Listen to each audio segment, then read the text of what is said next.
So welcome back. We're on our 10th video or 10th episode on this Hallicrafters SX-25, the Defiant. Anyways, from my last videos, if you recall, this receiver was a complete rust bucket. I was able to, take it apart, clean it up, polish it, find some errors, replace the capacitors, replace the resistors. I went ahead and, as you can see, painted the chassis. And we'll talk about more about how I painted this, and we'll talk about more about the resistors and capacitors, my findings, any issues that I happen to go through along the way, and some issues that this receiver has. That if you are also want to rebuild your receiver, you might want to pay attention and go through the whole video and find out with me. First of all, I want to thank all of you who have followed me so far through the whole video. I know sometimes my videos can be very to the point and very non-informative, but this video is going to be a long video. So for those of you who are impatient, feel free to fast forward and see the parts that interest you. So today I want to talk to you about the process of rebuilding this SX-25, along with aligning the receiver, and along with just the whole process of putting this thing together. So once again, thank you, all of you. Please remember to subscribe, support me. I'm trying to make more videos. I literally have over 100 receivers that I want to put together and show you along the way. I do use these receivers. I have a little Radio Shack, and I love shortwave. I love the ham band. In my backyard, I have I think a 75-foot wire, excuse me, from one end of the shack to the end of the house. Ground plane works beautifully. I can receive stations from around the world, and I just love this hobby, and I love this vintage boat anchors receivers. So I'm losing my voice there. With much further ado, let's get started. Let me show you what I've done to this receiver. Thank you, and thank you for supporting me. Okay, so this is what I've done so far. Let's start with the outside first. Obviously, I ran ahead and repainted the whole thing. I sanded the receiver. I put two coats. First I put a primer, and then I try to pick a color that's close to the receiver when it first came out. And if you can tell from the last episode, this is the speaker. The speaker had a two-tone.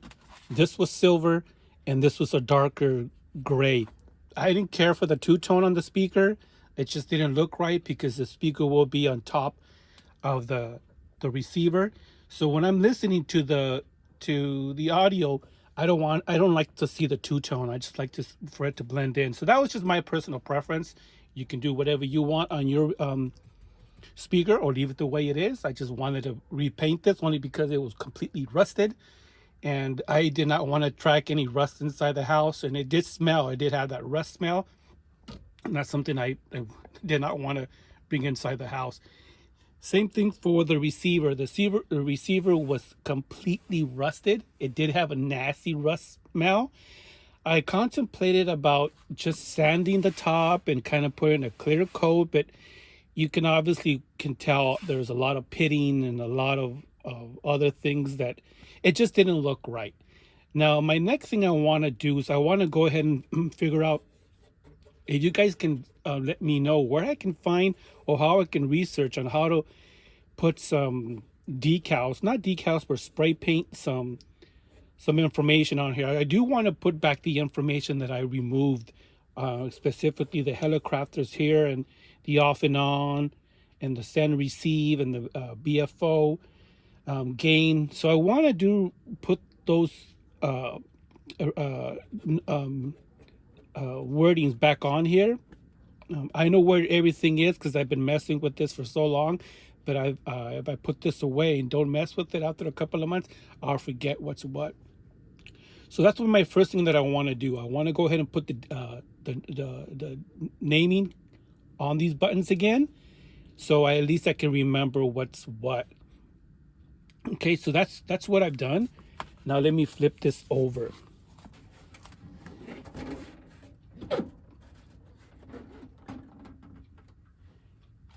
So on the back, I went ahead and painted the same thing. I put new feet, remove the old feet, put new feet, and let me zoom you in. Now, these holes right here are for your tuning, your band tuning or an alignment. I went ahead and documented everything. It makes a lot of this tuning a lot simpler, a lot easier, less confusing. And I also want to show you how I tune this and how I align this. So I went ahead and named everything. So if you have time,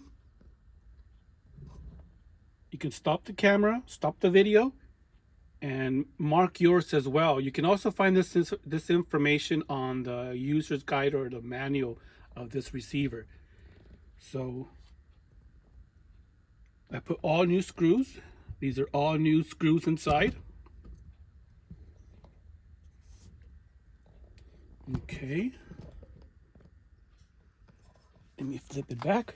And flip it around.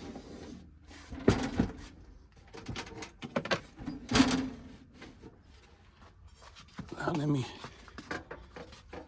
let me remove this real quick. This is for the speaker.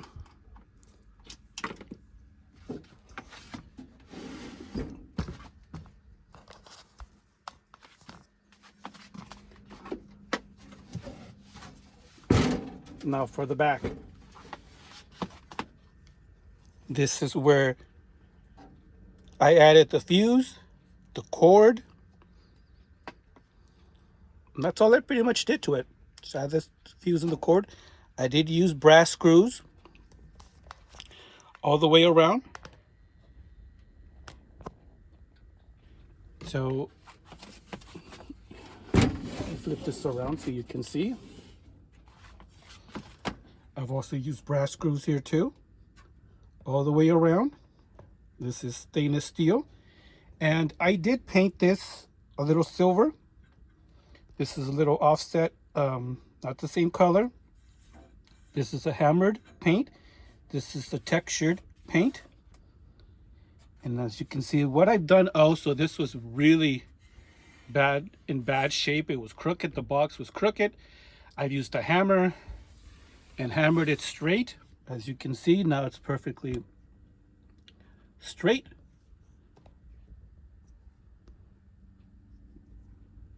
So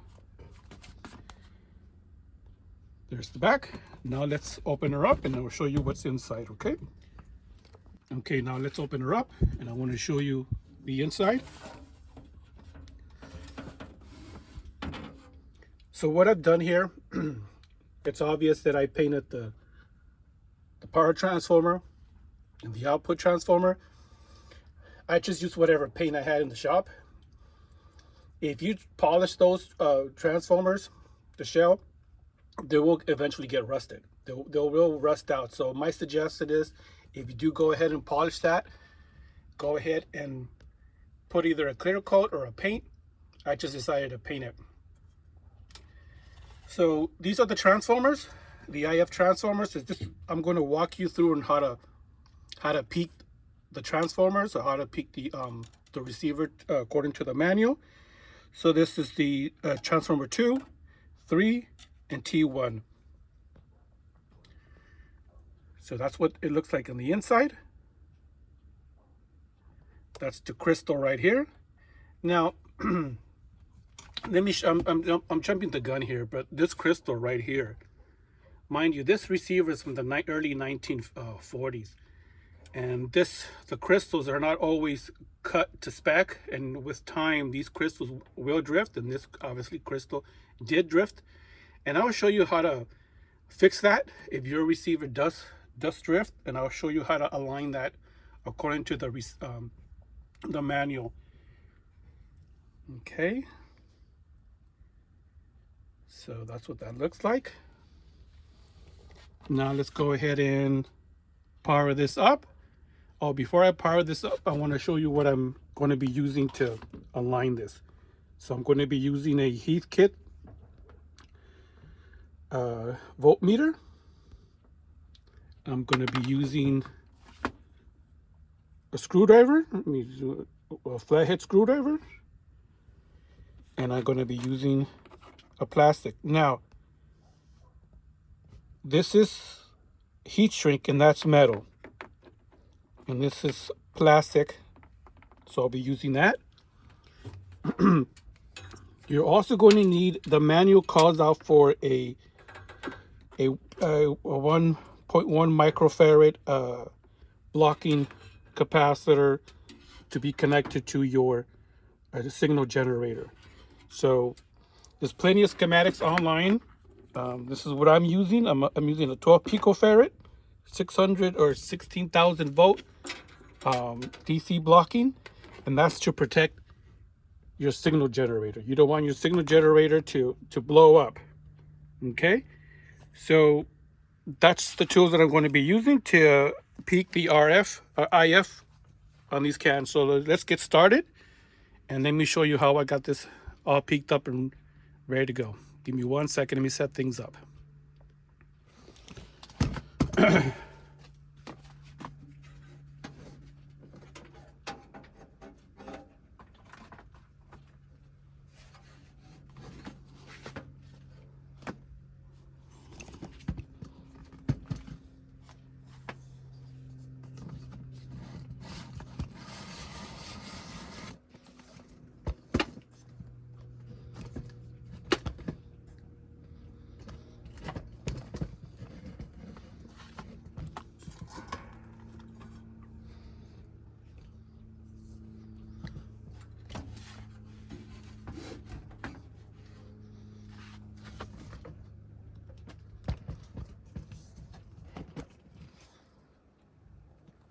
Okay, so now let me show you what first of all, let's go through the manual. The alignment procedure. You're going to feed a 455 kilocycle intermediate frequency to align this. Now what the manual wants you to do is have all the controls set as following.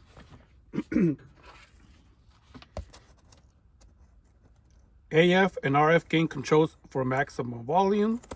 The BFO switch to on. Band set switch to 2. And set the diode to 2 megacycles. That we're not doing.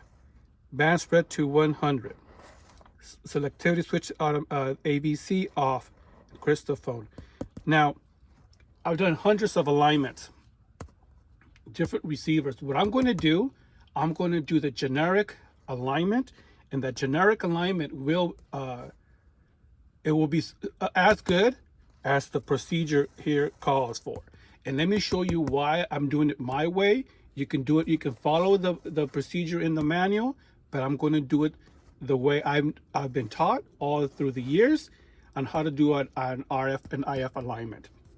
And the way I've done it actually brings out the sensitivity off of this receiver and makes this receiver a super hot receiver. It's very simple, very basic alignment. So let me show you what I'm going to do. Okay, the first thing we need to do, either use your 0.1 microfarad or your 12 picofarad DC blocking capacitor. And what you want to do, hook it up there, and that's you're either hooking it up right here or you're hooking it up right here. I'm going to hook it up right here only because it's a lot easier for these alligator clips. Now the manual wants you to put a 1 mega ohm resistor between the cap. They want you to take this cap off and put a 1 mega ohm in between this wire and the tube. It's not necessary. And the reason back in the day they want you to do that is because some of these signal generators, they weren't as sensitive. They would push a lot of power. So by putting that 1 mega ohm resistor, it would help with the not as much power putting into the receiver. Okay, so I'm doing it my way. Like I said, you can do it your way. This is a simple way for me and it works. I've done it this way, my way, hundreds of times, and I've done the manual and I see no difference. I followed the manual step by step. I see no difference between the way I'm doing it and the way the manual calls for. Now, once you have that plugged in, I'm going to go ahead and come over here.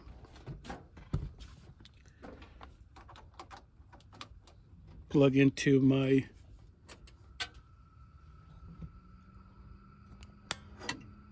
okay.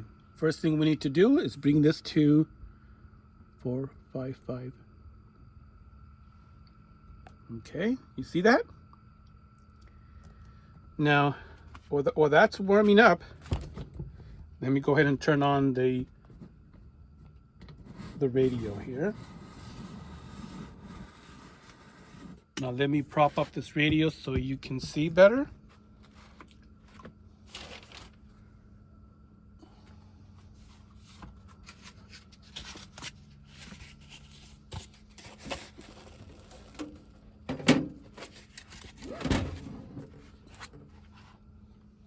Okay, so let's go ahead and power this on.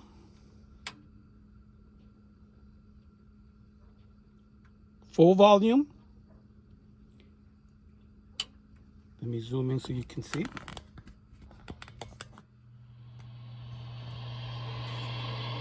Bring the volume down. You want this setting to be phone crystal because you are going to be aligning this receiver to the crystal that's inside. So phone crystal, band 2. Now this is the RF gain. They want you to crank it all the way up. And if you crank it all the way up, you get the meter on. Okay? So there's a switch. Crank it all the way up.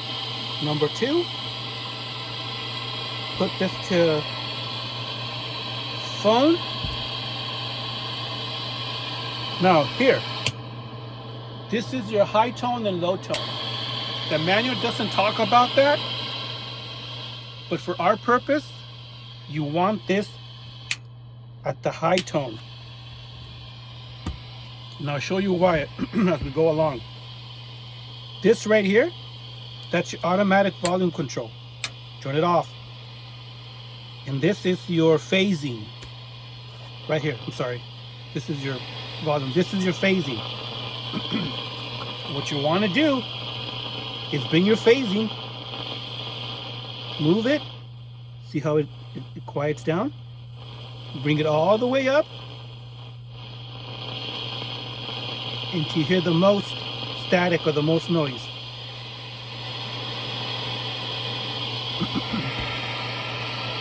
Right here, this is your BFO, off, on.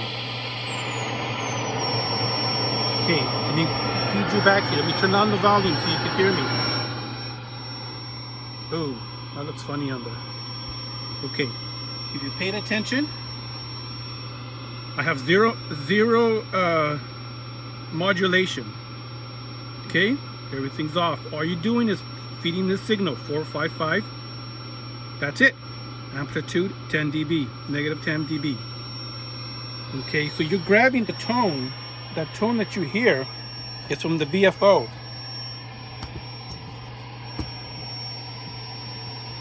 That's this thing right here. Turn it on.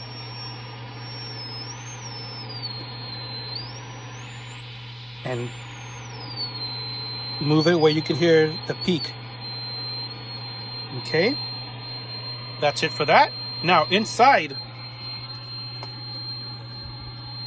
now the manual wants you to move this to 2 megacycles. We're not doing that. And the manual wants you to tune this, the Bandspread, to 100.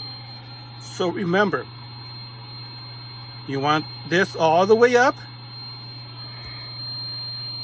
Okay, that's 100, and you want the let me move this out of the way. Try to move it up here. Then you want the dial all the way up.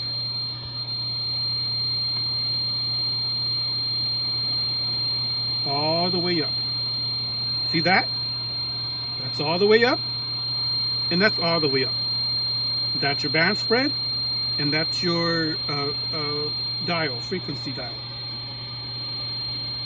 Okay, so you want those two capacitors all the way up. Okay, now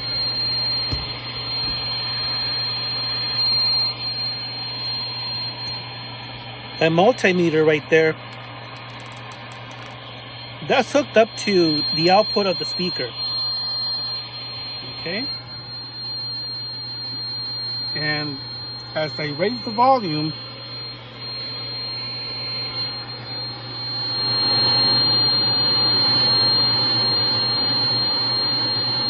see that?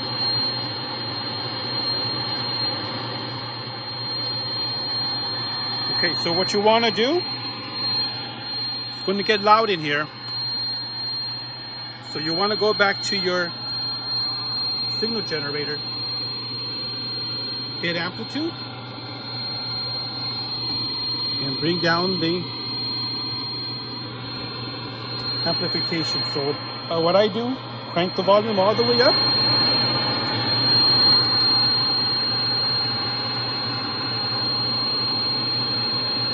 Pay attention to this. Pay attention to this.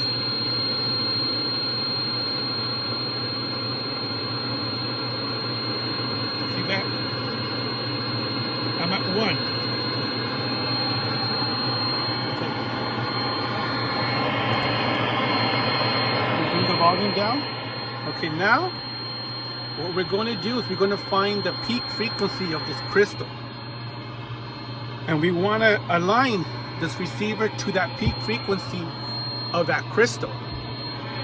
That is not the peak frequency of that crystal. And let me show you how to find that. Okay, what I'm going to do is I'm going to change the frequency. Oops, frequency. See that? And at the same time, pay attention to the needle. Okay? So pay attention to the needle as I move the frequency. First, let's give it some more.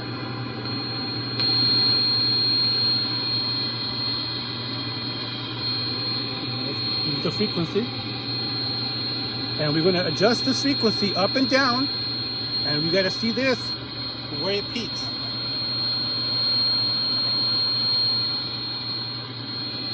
Okay, so this is going to peak as I change the frequency. And as I move the frequency up and down, that's going to tell us the peak frequency of the crystal that's right there. So this is the frequency of the crystal. Okay, you ready?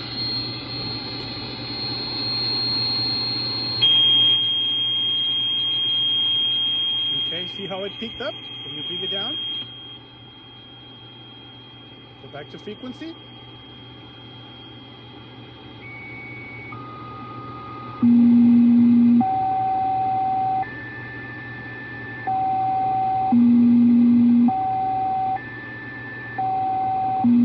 Okay, pay attention.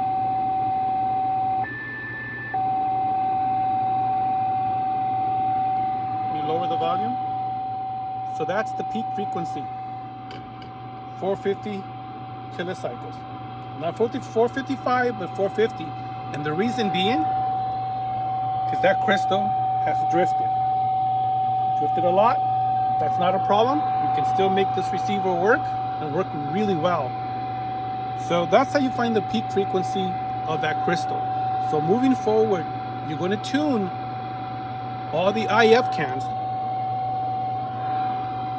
to that frequency right there. 450. Okay. Let me show you once. Look at the meter as I change the frequency.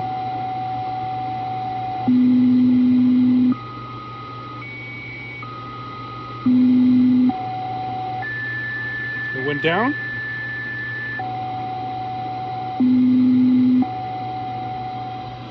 Okay. So that's the frequency. Unfortunately, that's the frequency. It's now 455. It's 450 of that crystal. So now, what does that mean?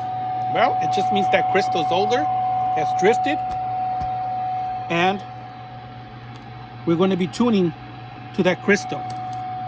Okay, so let me bring it back up again.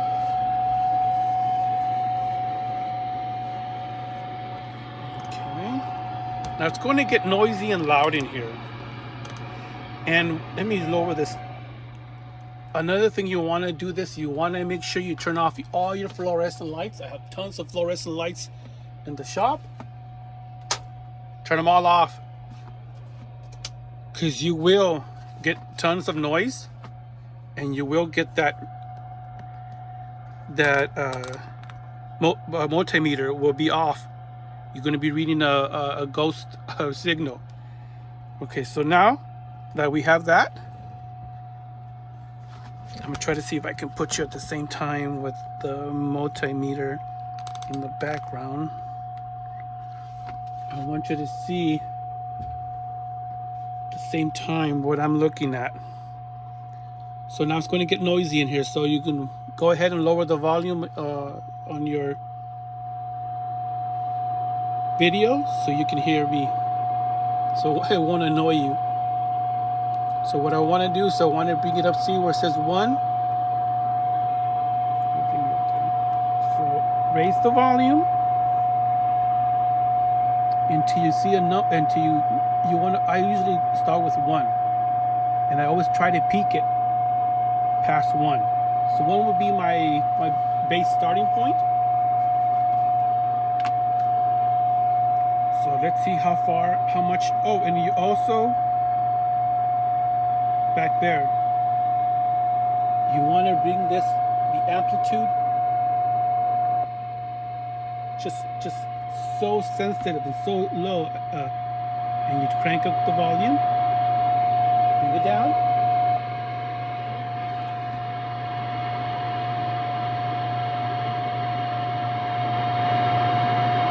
Okay, that's as low as I can go before I lose the.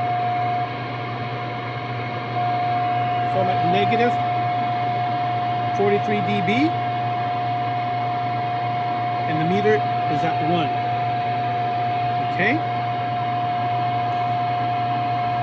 So at the same time, let's see if I can show you how to do this. So what I'm going to do is I'm going to tweak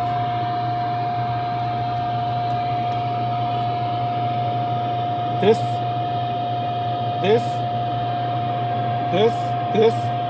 and this. And I want to tweak this so I can see the peak of this. So I can drop it here. Okay. So let me see if I can do this with one hand and show you guys what I'm looking at.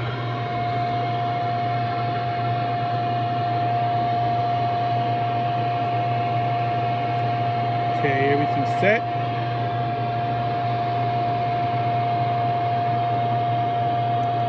Now this is metal screwdriver with a heat shrink. It's okay to use metal on this. On these particulars, it won't affect the reading. Or if you want, you can use the plastic. Now, the reason I'm using a metal one, because these tuning caps are stuck and they're old and they take a lot of energy excuse me, to adjust that. This is not going to do it. It will just damage this. Okay, so let's get started. So let me take you out of my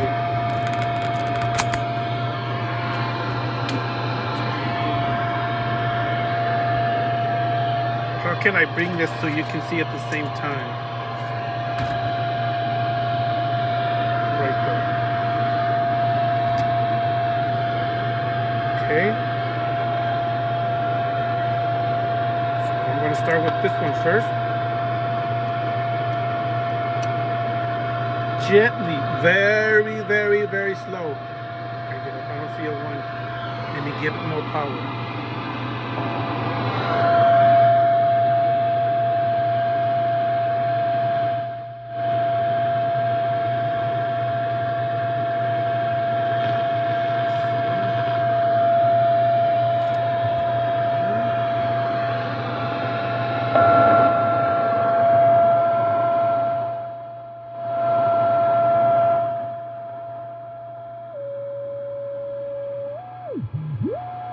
I'm moving the oscillator just to make sure we have a peak.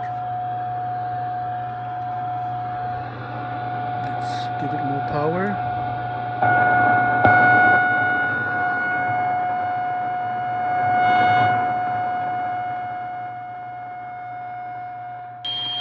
See that?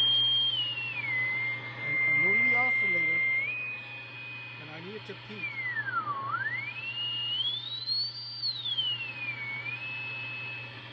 Okay?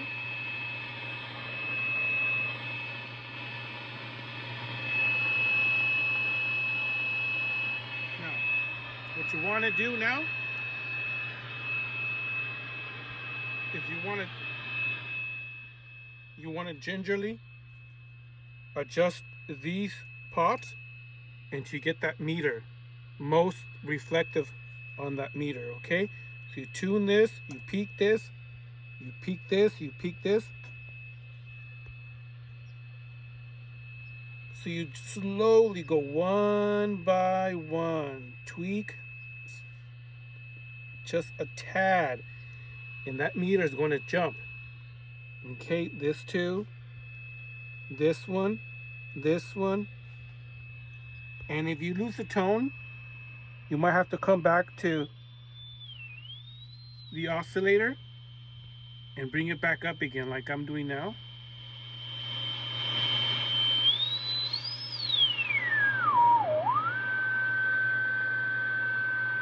Okay. And that's all that is to it. Very basic, very easy on how to peak the IF. You want to slowly peak these. It doesn't make a difference if you use a metal screwdriver. I've just used a metal screwdriver with a plastic insulator. Come on, tune, come on, focus.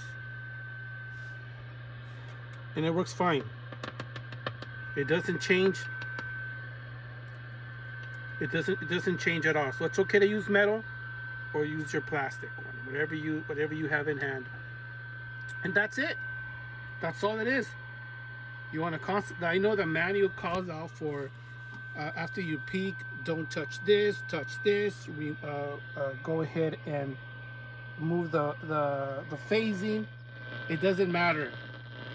You know, to me, when I've done this hundreds of times, I've done it the way the manual wants you to do it. It works fine. I've done it the way I've done it. It works fine. All we're trying to do is peak the IF cans to the most peak, or the most output, or the most sensitivity on this meter here. And remember, the higher you get this to peak, the more sensitive this receiver becomes. So after a while, and after you start peaking this, you can go into your power, lower the power, keep lowering the power, and you can hear this meter will eventually peak at its most output.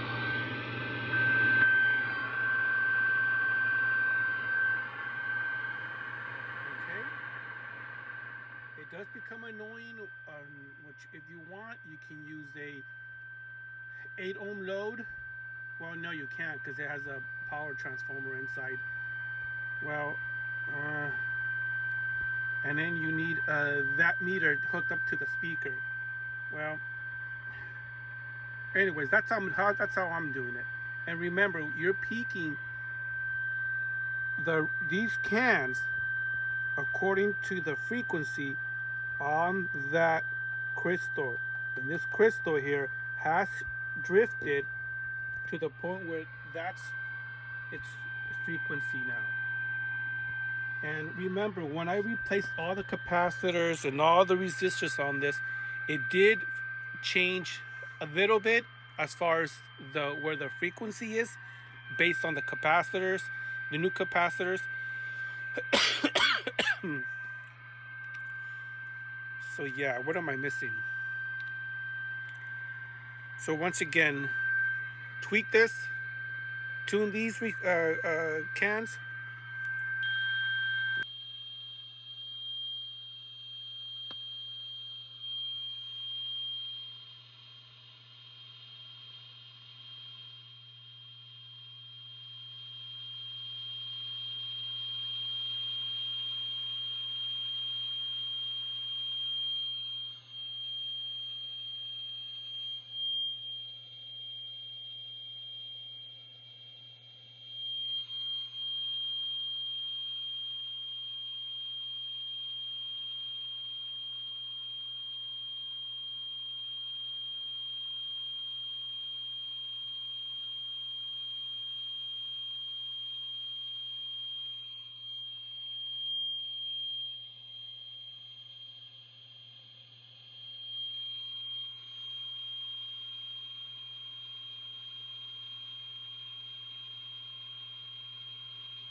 And that's pretty much it. As you can see, I lowered the dB to barely enough where I can hear it.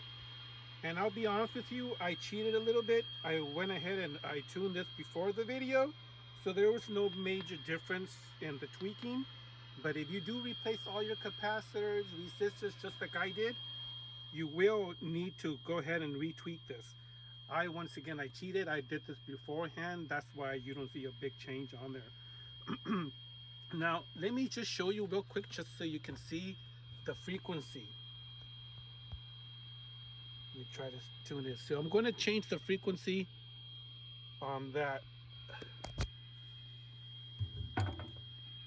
so you can see how it changes.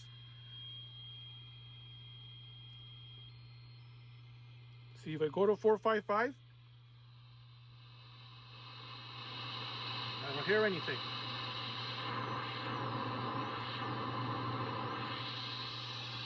It's not peaking.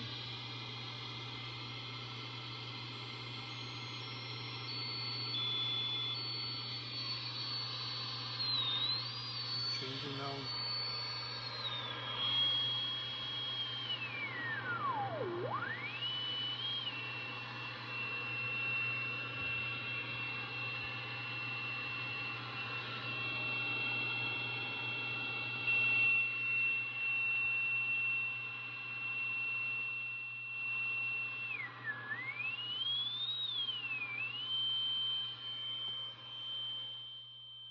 want to go ahead and play with the oscillator, the BFO,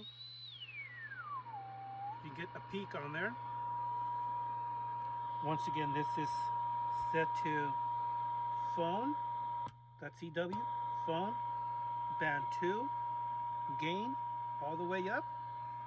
The two butterflies open up to two bands on the top side. You want your blocking unit DC either connected on here or on here. You want to ground, and that's it. That's all there is to it. I mean, to be honest, like I've mentioned, I've done it both ways. I've done with how the manual wants you to go ahead and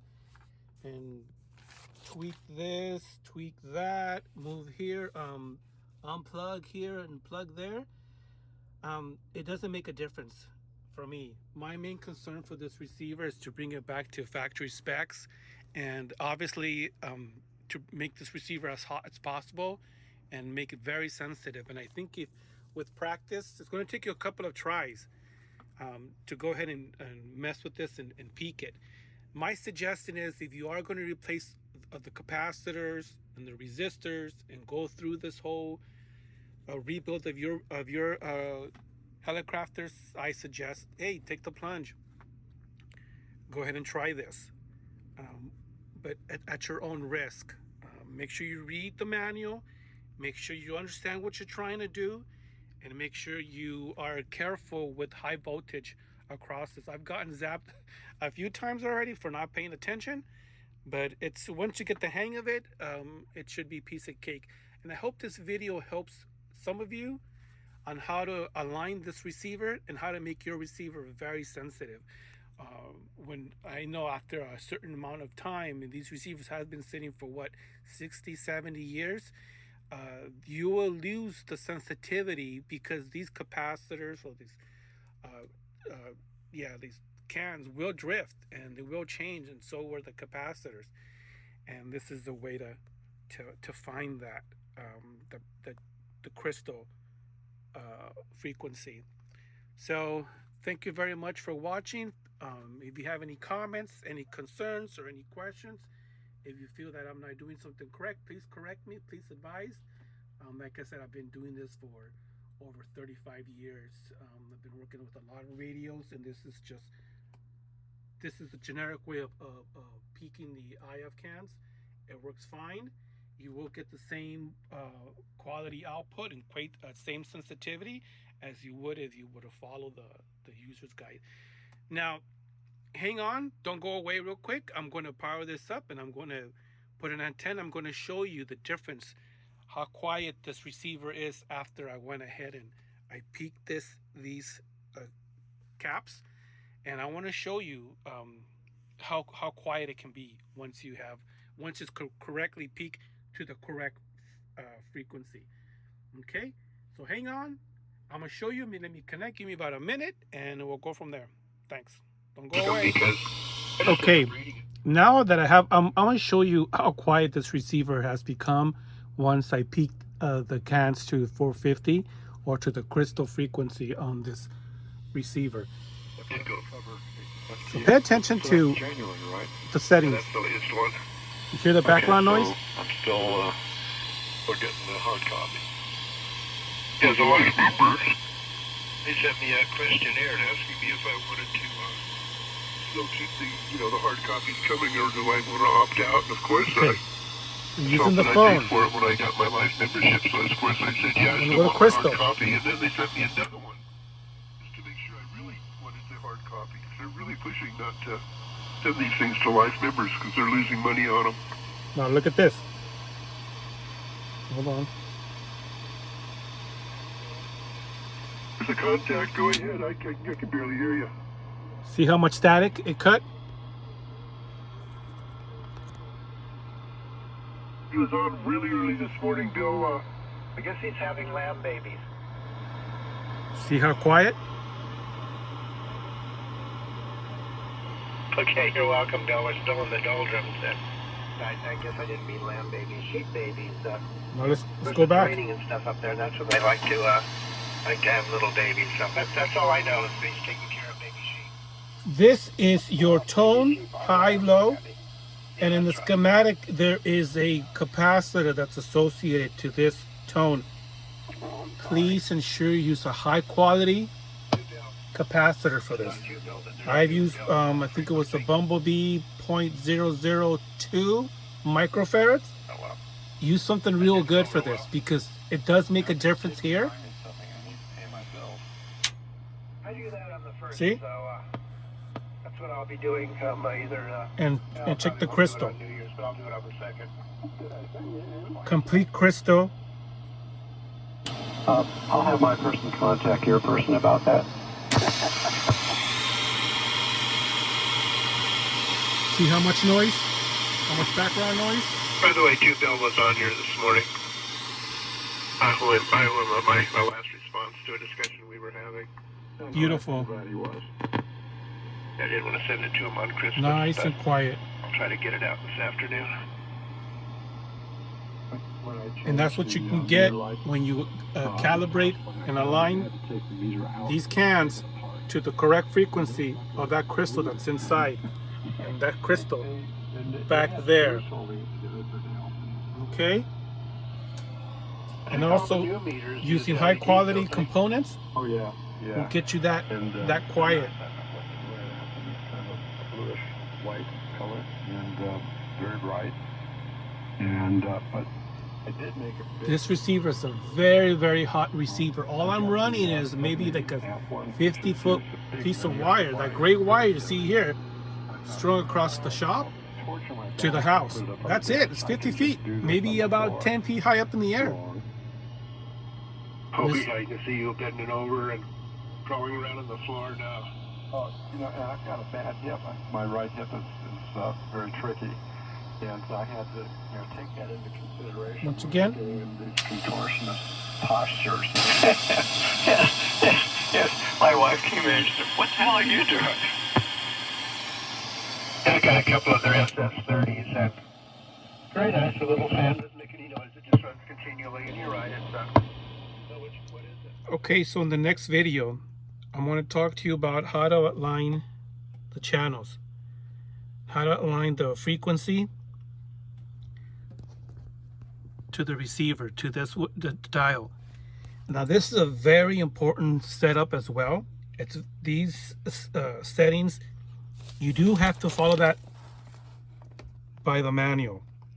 It's very basic, it's very simple, and it helps a lot in terms of making sure the stations come in strong and clear. Now there's a tips and tricks on what to do and how to adjust these. I want to show you that in the next video. Please stay tuned.